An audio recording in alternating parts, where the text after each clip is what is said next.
Hello, fellow traders. 'Tis I, TheRumpledOne, coming to you Thursday, October the 8th. The year's 2020. Let's talk trading. One pip. Yesterday we talked about I won out. And sometimes when you're down, you just want to get out with that one pip. But before we continue, remember, these videos are for educational purposes only. Your results may differ from mine. And I have Walmall on the line once again. Walmall, did you get your one pip? I got my one pip plus some. It's been a very good day, and hopefully it's been a good day for all the other traders out there in YouTube land or whatever we want to call it, maybe pip land. Yeah. Well, yesterday when we talked about I won out and how many times we'd be in a trade and we maybe added to the position and we're just looking to get that one pip, and we attach so much meaning to that. We do, and the scary part about it is, well, not scary, I guess. The thing is, well, what do you attach to it? What's the meaning behind that? We could talk about it from a financial point of view. One pip could be a penny, it could be a dime, it could be a dollar, it could be 10. 100, it could even be $1,000 per pip. So what is the meaning behind that, as opposed to some other way of doing it? And I think the whole idea of pip is, at least what I do anyway, is that's just a good way to keep me accountable in terms of whether or not I'm going up or going down in my account. And generally speaking, I only trade one lot size. So it's easy for me to go and do that. But some folks, obviously, they change their lot sizes based on, because they have different risk and so on and so forth. And that makes sense too. Right. But, sometimes, like right now, we're right at the 29.20 line, and it's just, it's in this range. It's like if you'd gone short at 20, you could have just picked up a pip. Now it's, back to half a pip. And it's, Right. sometimes we get so close to where we want to be, yet we don't. But if it's not quite there, we will wait for that one extra pip, and next thing you know, instead of making one, we might have, given back two or three of profit, or maybe gone from profit to loss. Yeah, and that's exactly right. In fact, you were on the phone with me yesterday, where I got myself into a little bit of a mess, because what happened was I was sitting there. I'm sitting there at 2.5 pips, and in my heart of hearts, I knew that this is probably a good place to get out. I don't know why. It was probably intuition, but this is a good place to get out.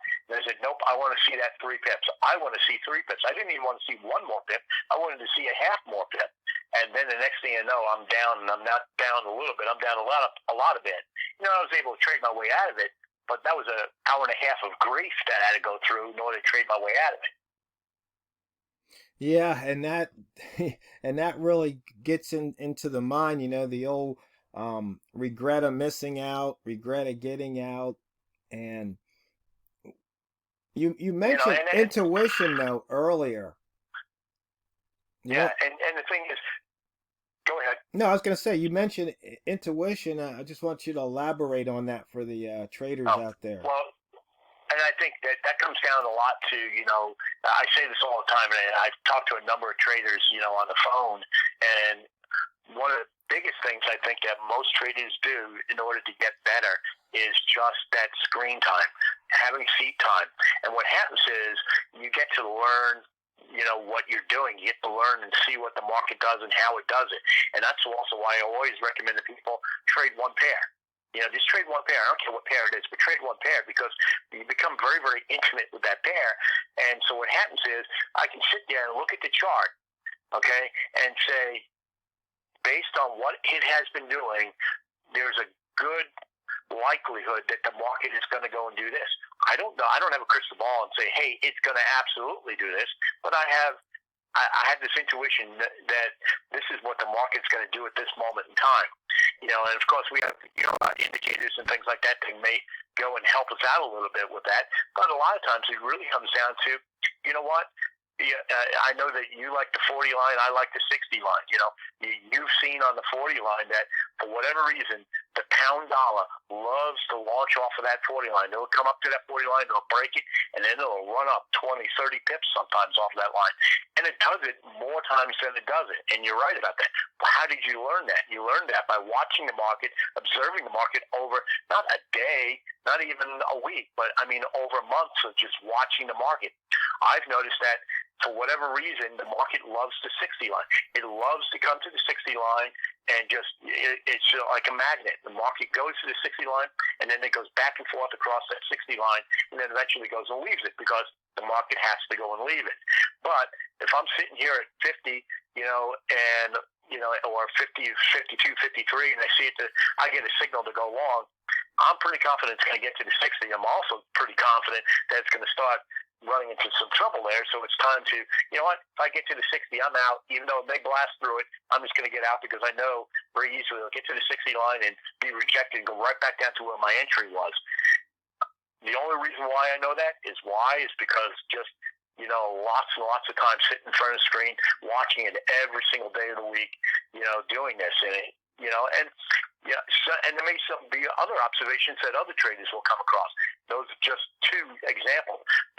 You may go and see some type of pattern that, whatever reason, it seems to go and hold true for a particular pair. Another observation is, you're sitting on the 1 minute chart, and you see six green candles in a row. Well, on the pound dollar, you see 6 green candles in a row. There's a good chance that the next candles can be red, and that may be an opportunity to go and take a short there. Is it guaranteed? Absolutely not. But that intuition is coming from what you've seen in the past. It's observation of the past. Right.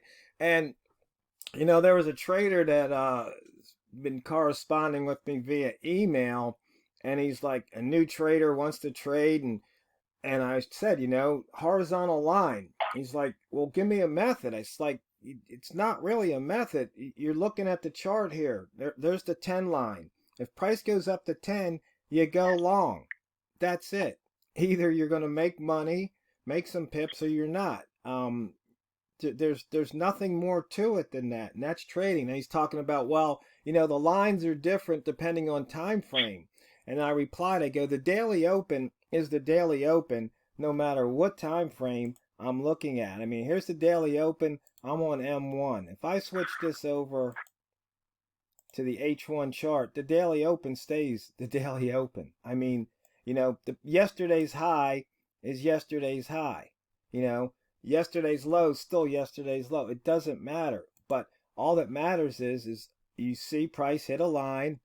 And so right here, darn it, I was going to click on the 10 line, but I wasn't quick enough there, and now it's up 12.